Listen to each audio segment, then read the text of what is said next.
Chapter 24. Miss Stacy and her pupils get up a concert. It was October again when Anne was ready to go back to school, a glorious October, all red and gold, with mellow mornings when the valleys were filled with delicate mists, as if the spirit of autumn had poured them in for the sun to drain. Amethyst, pearl, silver, rose, and smoke blue. The dews were so heavy that the fields glistened like cloth of silver, and there were such heaps of rustling leaves in the hollows of many-stemmed woods to run crisply through. The birch path was a canopy of yellow, and the ferns were sere and brown all along it. There was a tang in the very air that inspired the hearts of small maidens tripping, unlike snails, swiftly and willingly to school. And it was jolly to be back again at the little brown desk beside Diana, with Ruby Gillis nodding across the aisle, and Carrie Sloane sending up notes, and Julia Bell passing a chew of gum down from the back seat. Anne drew a long breath of happiness as she sharpened her pencil and arranged her picture cards in her desk. Life was certainly very interesting. In the new teacher, she found another true and helpful friend. Miss Stacy was a bright, sympathetic young woman with the happy gift of winning and holding the affections of her pupils and bringing out the best that was in them mentally and morally. Anne expanded like a flower under this wholesome influence and carried home to the admiring Matthew and the critical Marilla glowing accounts of schoolwork and aims. "I love Miss Stacy with my whole heart, Marilla. She is so ladylike, and she has such a sweet voice. When she pronounces my name, I feel instinctively that she's spelling it with an E. We had recitations this afternoon. I just wish you could have been there to hear me recite Mary, Queen of Scots. I just put my whole soul into it. Ruby Gillis told me coming home that the way I said the line, 'Now for my father's arms,' she said, 'my woman's heart farewell,' just made her blood run cold." "Well, now, you might recite it for me some of these days out in the barn," suggested Matthew. "Of course I will," said Anne meditatively, "but I won't be able to do it so well, I know. It won't be so exciting as it is when you have a whole schoolful before you, hanging breathlessly on your words. I know I won't be able to make your blood run cold. Mrs. Lynde says it made her blood run cold to see the boys climbing to the very tops of those big trees on Bell's Hill after crow's nests last Friday," said Marilla. "I wonder at Miss Stacy for encouraging it." "But we wanted a crow's nest for nature study," explained Anne. "That was on our field afternoon. Field afternoons are splendid, Marilla, and Miss Stacy explains everything so beautifully. We have to write compositions on our field afternoons, and I write the best ones." "It's very vain of you to say so, then. You'd better let your teacher say it." "But she did say it, Marilla, and indeed I'm not vain about it. How can I be, when I'm such a dunce at geometry? Although I'm really beginning to see through it a little, too. Miss Stacy makes it so clear. Still, I'll never be good at it, and I assure you it is a humbling reflection. But I love writing compositions. Mostly Miss Stacy lets us choose our own subjects, but next week we are to write a composition on some remarkable person. It's hard to choose among so many remarkable people who have lived. Mustn't it be splendid to be remarkable and have compositions written about you after you're dead? Oh, I would dearly love to be remarkable. I think when I grow up, I'll be a trained nurse and go with the Red Crosses to the field of battle as a messenger of mercy. That is, if I don't go out as a foreign missionary. That would be very romantic, but one would have to be very good to be a missionary, and that would be a stumbling block. We have physical culture exercises every day, too. They make you graceful and promote digestion." "Promote fiddlesticks," said Marilla, who honestly thought it was all nonsense. But all the field afternoons and recitation Fridays and physical culture contortions paled before a project which Miss Stacy brought forward in November. This was that the scholars of Avonlea schools should get up a concert and hold it in the hall on Christmas night, for the laudable purpose of helping to pay for a schoolhouse flag. The pupils, one and all, taking graciously to this plan, the preparations for a program were begun at once. And of all the excited performers-elect, none was so excited as Anne Shirley, who threw herself into the undertaking heart and soul, hampered as she was by Marilla's disapproval. Marilla thought it all rank foolishness. "It's just filling your heads up with nonsense and taking time that ought to be put on your lessons," she grumbled. "I don't approve of children's getting up concerts and racing about to practices. Makes them vain and forward and fond of gadding." "But think of the worthy object," pleaded Anne. "A flag will cultivate a spirit of patriotism, Marilla." "Fudge! There's precious little patriotism in the thoughts of any of you. All you want is a good time." "Well, when you combine patriotism and fun, isn't it all right? Of course it's real nice to be getting up a concert. We're going to have 6 choruses, and Diana is to sing a solo. I'm in 2 dialogues, the Society for the Suppression of Gossip and the Fairy Queen. The boys are going to have a dialogue, too. And I'm to have 2 recitations, Marilla. I just tremble when I think of it, but it's a nice thrilly kind of tremble. And we're to have a tableau at the last, Faith, Hope, and Charity. Diana and Ruby and I are to be in it, all draped in white with flowing hair. I'm to be Hope, with my hands clasped so, and my eyes uplifted. I'm going to practice my recitations in the garret. Don't be alarmed if you hear me groaning. I have to groan heart-rendingly in one of them. And it's really hard to get up a good artistic groan, Marilla. Josie Pye is sulky because she didn't get the part she wanted in the dialogue. She wanted to be the fairy queen. That would have been ridiculous, for who ever heard of a fairy queen as fat as Josie? Fairy queens must be slender. Jane Andrews is to be the queen, and I'm to be one of her maids of honor. Josie says she thinks a red-headed fairy is just as ridiculous as a fat one, but I do not let myself mind what Josie says. I'm to have a wreath of white roses on my hair, and Ruby Gillis is going to lend me her slippers because I haven't any of my own. It's necessary for fairies to have slippers, you know. You couldn't imagine a fairy wearing boots, could you? Especially with copper toes. We're going to decorate the hall with creeping spruce and fir mottos with pink tissue paper roses in them. And we are all to march in 2 by 2 after the audience is seated, while Emma White plays a march on the organ. Oh, Marilla, I know you are not so enthusiastic about it as I am, but don't you hope your little Anne will distinguish herself? All I hope is that you'll behave yourself. I'll be heartily glad when all this fuss is over and you'll be able to settle down. You are simply good for nothing just now with your head stuffed full of dialogues and groans and tableaux. As for your tongue, it's a marvel it's not clean worn out. Anne sighed and betook herself to the backyard, over which a young new moon was shining through the leafless poplar boughs from an apple-green western sky, and where Matthew was splitting woods. Anne perched herself on a block and talked the concert over with him, sure of an appreciative and sympathetic listener in this instance at least. Well, now I reckon it's going to be a pretty good concert, and I expect you'll do your part fine, he said, smiling down into her eager, vivacious little face. Anne smiled back at him. Those two were the best of friends, and Matthew thanked his stars many a time and oft that he had nothing to do with bringing her up. That was Marilla's exclusive duty. If it had been his, he would have been worried over frequent conflicts between inclination and said duty. As it was, he was free to spoil Anne, Marilla's phrasing, as much as he liked. But it was not such a bad arrangement after all. A little appreciation sometimes does quite as much good as all the conscientious bringing up in the world. Chapter 25. Matthew insists on puffed sleeves.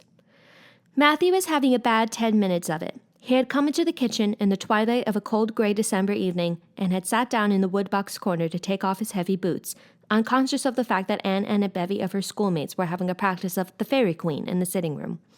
Presently they came trooping through the hall and out into the kitchen, laughing and chattering gaily. They did not see Matthew, who shrank bashfully back into the shadows beyond the woodbox with a boot in one hand and a boot jack in the other, and he watched them shyly for the aforesaid 10 minutes as they put on caps and jackets and talked about the dialogue in the concert. Anne stood among them, bright-eyed and animated as they, but Matthew suddenly became conscious that there was something about her different from her mates, and what worried Matthew was that the difference impressed him as being something that should not exist. Anne had a brighter face and bigger, starrier eyes, and more delicate features than the others. Even shy, unobservant Matthew had learned to take note of these things, but the difference that disturbed him did not consist of any of these respects. Then in what did it consist? Matthew was haunted by this question long after the girls had gone, arm in arm, down the long, hard, frozen lane, and Anne had betaken herself to her books. He could not refer it to Marilla, who he felt would be quite sure to sniff scornfully and remark that the only difference she saw between Anne and the other girls was that they sometimes kept their tongues quiet while Anne never did. This, Matthew felt, would be no great help. He had recourse to his pipe that evening to help him study it out, much to Marilla's disgust. After 2 hours of smoking and hard reflection, Matthew arrived at a solution of his problem. Anne was not dressed like the other girls. The more Matthew thought about the matter, the more he was convinced that Anne never had been dressed like the other girls, never since she had come to Green Gables. Marilla kept her clothed in plain, dark dresses, all made after the same unvarying pattern. If Matthew knew there was such a thing as fashion in dress, it is as much as he did. But he was quite sure that Anne's sleeves did not look at all like the sleeves the other girls wore. He recalled the cluster of little girls he had seen around her that evening, all gay in waists of red and blue and pink and white, and he wondered why Marilla always kept her so plainly and soberly gowned. Of course, it must be all right. Marilla knew best, and Marilla was bringing her up. Probably some wise, inscrutable motive was to be served thereby, but surely it would do no harm to let the child have one pretty dress, something like Diana Barry always wore. Matthew decided that he would give her one, that surely could not be objected to as an unwarranted putting in of his oar. Christmas was only a fortnight off. A nice new dress would be the very thing for a present. Matthew, with a sigh of satisfaction, put away his pipe and went to bed, while Marilla opened all the doors and aired the house. The very next evening, Matthew betook himself to Carmody to buy the dress, determined to get the worst over and have done with it. It would be, he felt assured, no trifling ordeal. There were some things Matthew could buy and prove himself no mean bargainer, but he knew he would be at the mercy of shopkeepers when it came to buying a girl's dress. After much cogitation, Matthew resolved to go to Samuel Lawson's store instead of William Blair's. To be sure, the Cuthberts always had gone to William Blair's. It was almost as much a matter of conscience with them as to attend the Presbyterian church and vote Conservative. But William Blair's 2 daughters frequently waited on customers there, and Matthew held them in absolute dread. He could contrive to deal with them when he knew exactly what he wanted and could point it out. But in such a matter as this, requiring explanation and consultation, Matthew felt that he must be sure of a man behind the counter. So he would go to Lawson's, where Samuel or his son would wait on him. Alas, Matthew did not know that Samuel, in the recent expansion of his business, had set up a lady clerk also. She was a niece of his wife's, and a very dashing young person indeed, with a huge drooping pompadour, big rolling brown eyes, and a most extensive and bewildering smile. She was dressed with exceeding smartness and wore several bangled bracelets that glittered and rattled and tinkled with every movement of her hands. Matthew was covered with confusion at finding her there at all, and those bangles completely wrecked his wits in one fell swoop. "What can I do for you this evening, Mr. Cuthbert?" Miss Lucilla Harris inquired, briskly and ingratiatingly, tapping the counter with both hands. "Have you any, well now, say any garden rakes?" stammered Matthew. Miss Harris looked somewhat surprised, as well she might, to hear a man inquiring for garden rakes in the middle of December. "I believe we have 1 or 2 left over," she said, "but they're upstairs in the lumber room. I'll go and see." During her absence, Matthew collected his scattered senses for another effort. When Miss Harris returned with the rake and cheerfully inquired, "Anything else tonight, Mr. Cuthbert?" Matthew took his courage in both hands and replied, "Well, now, since you suggest it, I might as well buy some hayseed." Miss Harris had heard Matthew Cuthbert called odd. She now concluded that he was entirely crazy. "We only keep hayseed in the spring," she explained loftily. "We've none on hand just now." "Oh, certainly, just as you say," stammered unhappy Matthew, seizing the rake and making for the door. At the threshold he recollected that he had not paid for it, and he turned miserably back. While Miss Harris was counting out his change, he rallied his powers for a final desperate attempt. "Well now, if it isn't too much trouble, I might as well. That is, I'd like to look at some sugar." "White or brown?" queried Miss Harris patiently. Well, now, brown," said Matthew feebly. "There's a barrel of it over there," said Miss Harris, shaking her bangles at it. "It's the only kind we have." I'll take 20 pounds of it," said Matthew, with beads of perspiration standing on his forehead. Matthew had driven halfway home before he was his own man again. It had been a gruesome experience, but it served him right, he thought, for committing the heresy of going to a strange store. When he reached home, he hid the rake in the tool house, but the sugar he carried into Marilla. "Brown sugar!" exclaimed Marilla. "Whatever possessed you to get so much? You know I never use it except for the hired man's porridge or black fruit cake.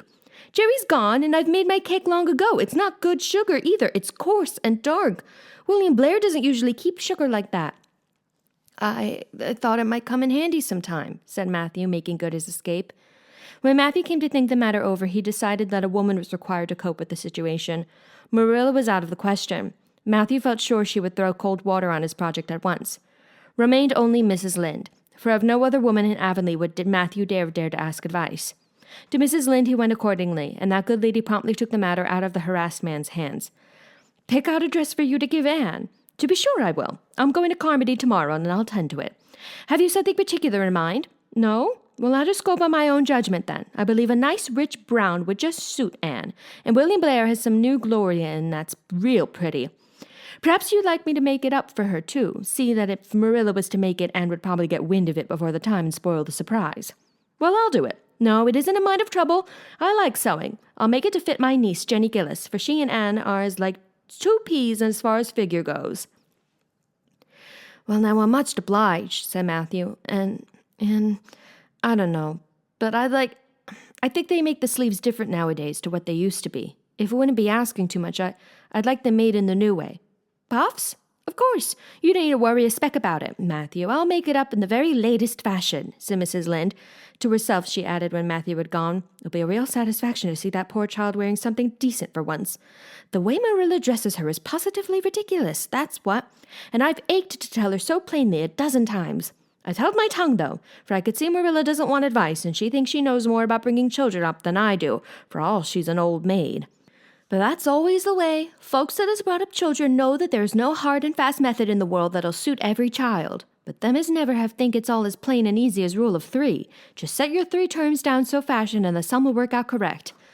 But flesh and blood don't come under the head of arithmetic, and that's where Marilla Cuthbert makes her mistake. I suppose she's trying to cultivate a spirit of humility in Anne by dressing her as she does, but it's more likely to cultivate envy and discontent. I'm sure the child must feel the difference between her clothes and the other girls. But to think of Matthew taking notice of it, that man is waking up after being asleep for over 60 years. Marilla knew all the following fortnight that Matthew had something on his mind, but what it was she could not guess until Christmas Eve when Mrs. Lynde brought up the new dress.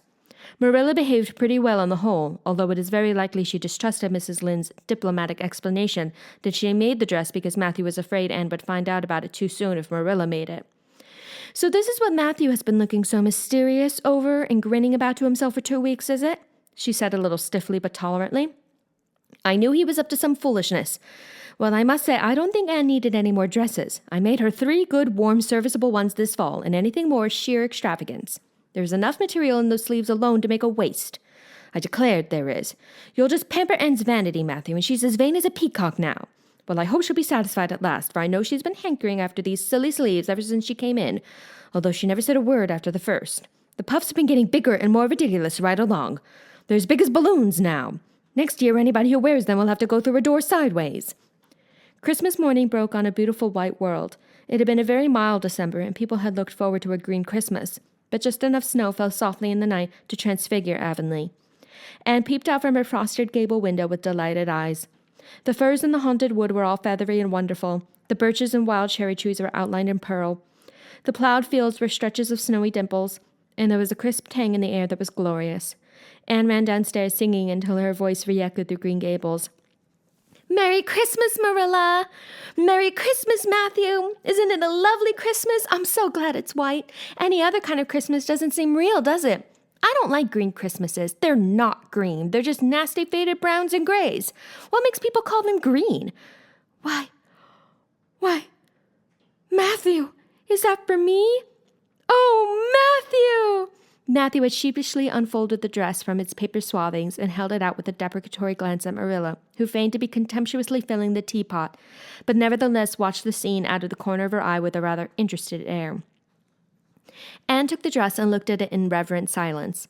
Oh, how pretty it was! A lovely soft brown gloria with all the gloss of silk, a skirt with dainty frills and shirrings, a waist elaborately pin-tucked in the most fashionable way, with a little ruffle of filmy lace at the neck. But the sleeves, they were the crowning glory, long elbow cuffs, and above them 2 beautiful puffs divided by rows of shirring and bows of brown silk ribbon. That's a Christmas present for you, Anne, said Matthew shyly. Why, Anne, don't you like it? Well, now. For Anne's eyes had suddenly filled with tears.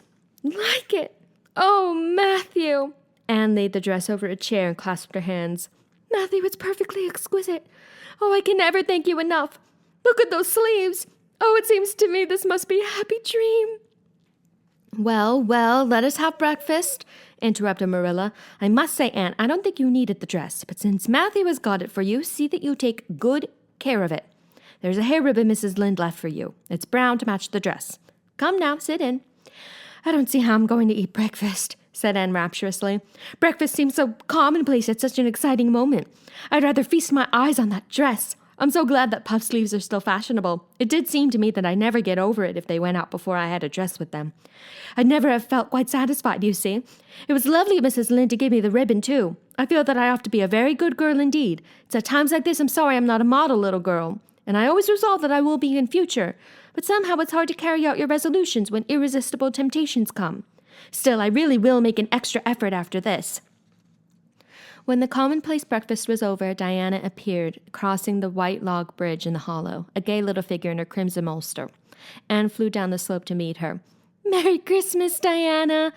And oh, it's a wonderful Christmas. I have something splendid to show you. Matthew was giving me the loveliest dress with such sleeves. I couldn't even imagine any nicer. I've got something more for you, said Diana breathlessly. Here, this box. Aunt Josephine sent us out a big box with ever so many things in it, and this is for you. I'd have brought it over last night, but it didn't come till after dark, and I never feel very comfortable coming through the haunted wood in the dark now. Anne opened the box and peeped in. First a card with, "For the Anne girl," and "Merry Christmas" written on it. And then a pair of the daintiest little kid slippers, with beaded toes and satin bows and glistening buckles.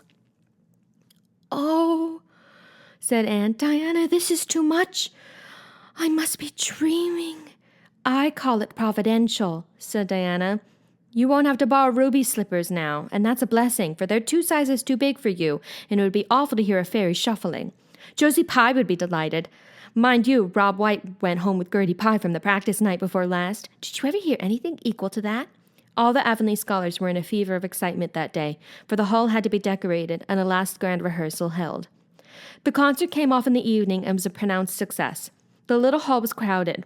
All the performers did excellently well, but Anne was the bright particular star of the occasion, as even envy in the shape of Josie Pye dared not deny. "Oh, hasn't it been a brilliant evening?" sighed Anne when it was all over and she and Diana were walking home together under a dark, starry sky. "Everything went off very well," said Diana practically. "I guess we must have made as much as $10. Mind you, Mr. Allen is going to send an account of it to the Charlatan papers." "Oh, Diana, will we really see our names in print? It makes me thrill to think of it. Your solo was perfectly elegant, Diana. I felt prouder than you did when it was encored. I just said to myself, it is my dear bosom friend who is so honored." "Well, your recitation just brought down the house, Anne. That sad one was simply splendid." "Oh, I was so nervous, Diana. When Mr. Allen called out my name, I really cannot tell how I ever got up on that platform. I felt as if a million eyes were looking at me and through me, and for one dreadful moment I was sure I couldn't begin at all. Then I thought of my lovely puffed sleeves and took courage. I knew that I must live up to those sleeves, Diana. So I started in. My voice seemed to be coming from ever so far away. I just felt like a parrot.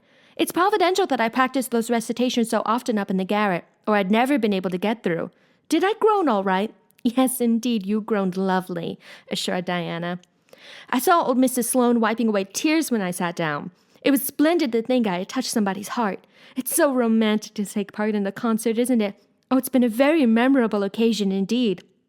"Wasn't the boys' dialogue fine?" said Diana. "Gilbert Blythe was just splendid. And I do think it's awful mean the way you treat Gil. Wait until I tell you. When you ran off the platform after the fairy dialogue, one of your roses fell out of your hair. I saw Gil pick it up and put it in his breast pocket. There now, you're so romantic that I'm sure you ought to be pleased at that." "It's nothing to me what that person does," said Anne loftily. "I simply never waste a thought on him, Diana." That night, Marilla and Matthew, who had been out to a concert for the first time in 20 years, sat for a while by the kitchen fire after Anne had gone to bed. "Well, now I guess our Anne did as well as any of them," said Matthew proudly. "Yes, she did," admitted Marilla. "She's a bright child, Matthew. She looked real nice, too. I've been kind of opposed to this concert scheme, but I suppose there's no real harm in it after all. Anyhow, I was proud of Anne tonight, although I'm not going to tell her so." "Well, now I was proud of her, and I did tell her so before she went upstairs," said Matthew. "We must see what we could do for her some of these days, Marilla. I guess she'll need something more than Avonlea school by and by." "There's time enough to think of that," said Marilla. "She's only 13 in March. Though tonight it struck me she was growing quite a big girl. Mrs. Lynde made that dress a mite too long, and it makes Anne look so tall. She's quick to learn, and I guess the best thing we could do for her will be to send her to Queen's after a spell. But nothing need be said about that for a year or two yet." "Well, now, but it'll do no harm to be thinking it over off and on," said Matthew. "Things like that are all the better for lots of thinking over." Chapter 26. The Story Club is formed. Junior Avonlea found it hard to settle down to humdrum existence again. To Anne in particular, things seemed fearfully flat, stale, and unprofitable after the goblet of excitement she'd been sipping for weeks. Could she go back to the former quiet pleasures of those faraway days before the concert? At first, as she told Diana, she did not really think she could. "I'm positively certain, Diana, that life can never be quite the same again as it was in those olden days," she said mournfully, as if referring to a period of at least 50 years back. "Perhaps after a while I'll get used to it, but I'm afraid concerts spoil people for everyday life. I suppose that is why Marilla disapproves of them. Marilla is such a sensible woman. It must be a great deal better to be sensible. But still, I don't believe I'd really want to be a sensible person because they are so unromantic. Mrs. Lynde says there is no danger of my ever being one, but you can never tell. I feel just now that I may grow up to be sensible yet, but perhaps that is only because I'm tired. I simply couldn't sleep last night for ever so long. I just lay awake and imagined the concert over and over again.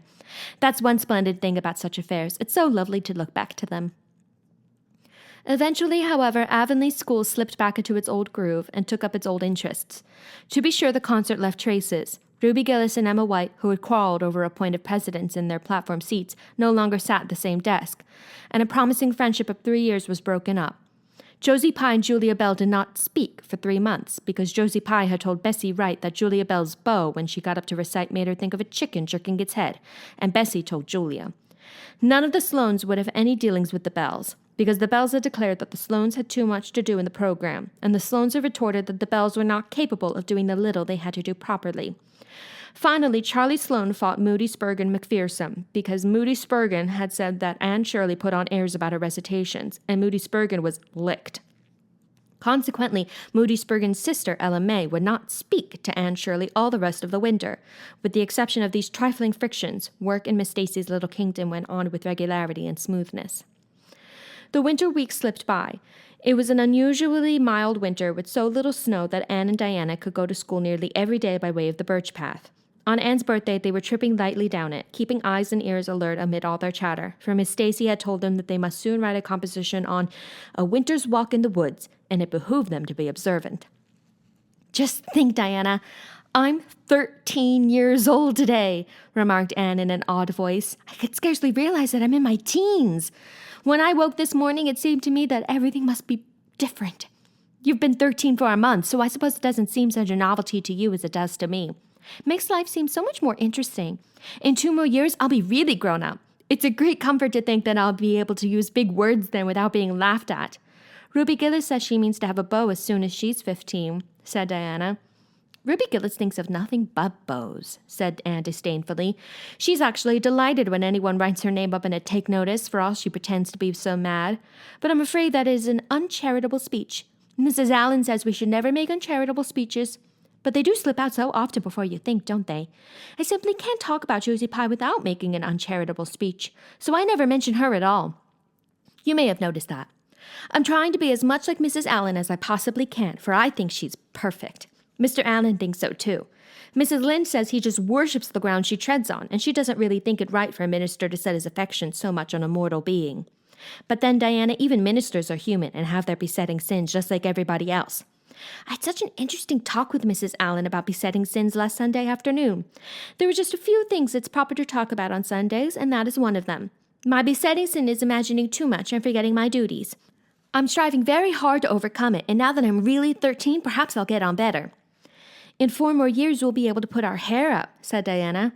Alice Bell is only 16 and she's wearing hers up, but I think that's ridiculous. I shall wait until I'm 17. If I had Alice Bell's crooked nose, said Anne decidedly, I wouldn't.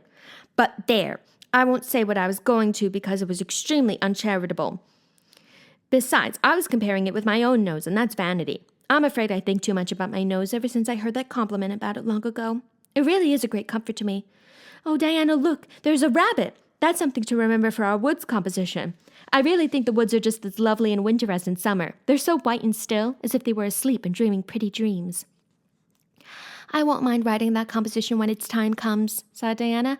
I can manage to write about the woods, but the one word ahead in Monday is terrible. The idea of Miss Stacy telling us to write a story out of our own heads. Why, it's as easy as wink, said Anne. It's easy for you because you have an imagination, retorted Diana. But what would you do if you had been born without one? I suppose you have your composition all done? Anne nodded, trying hard not to look virtuously complacent and failing miserably. I wrote it last Monday evening. It's called The Jealous Rival, or In Death Not Divided. I read it to Marilla, and she said it was stuff and nonsense. Then I read it to Matthew, and he said it was fine.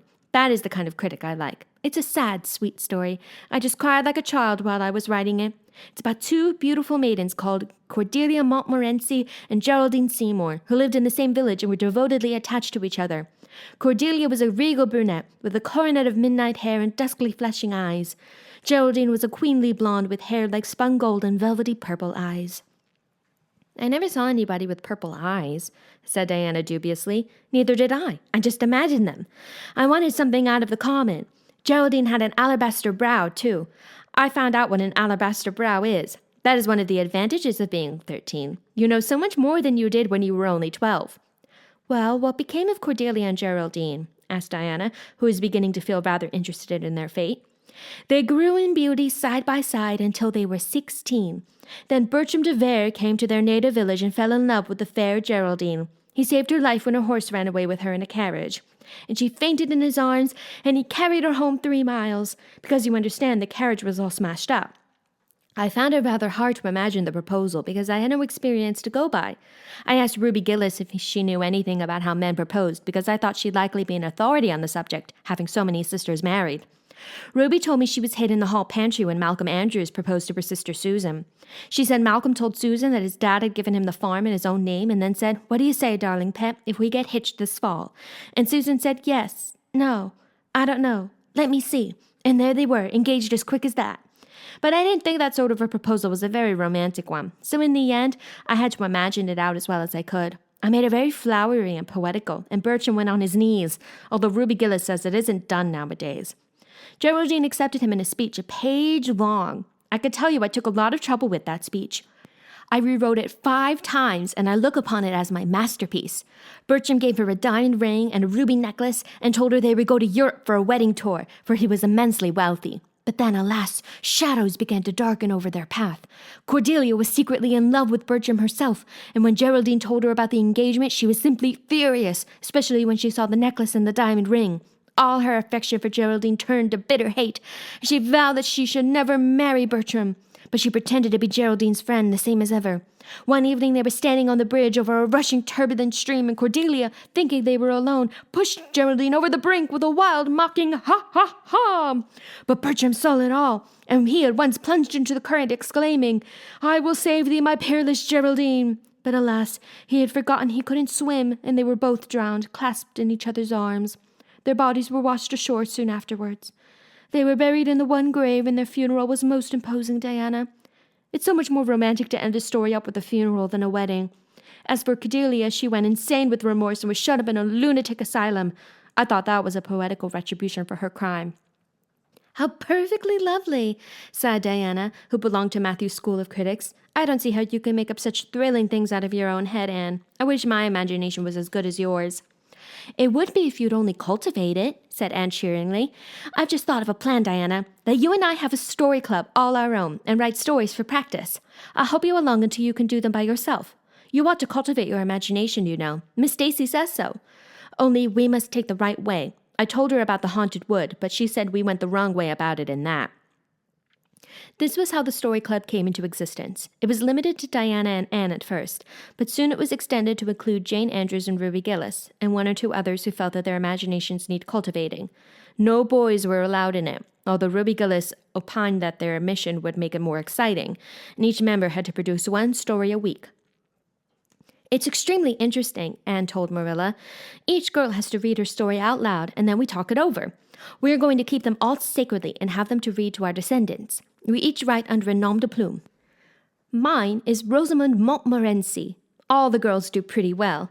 Ruby Gillis is rather sentimental. She puts too much love-making into her stories, and you know too much is worse than too little.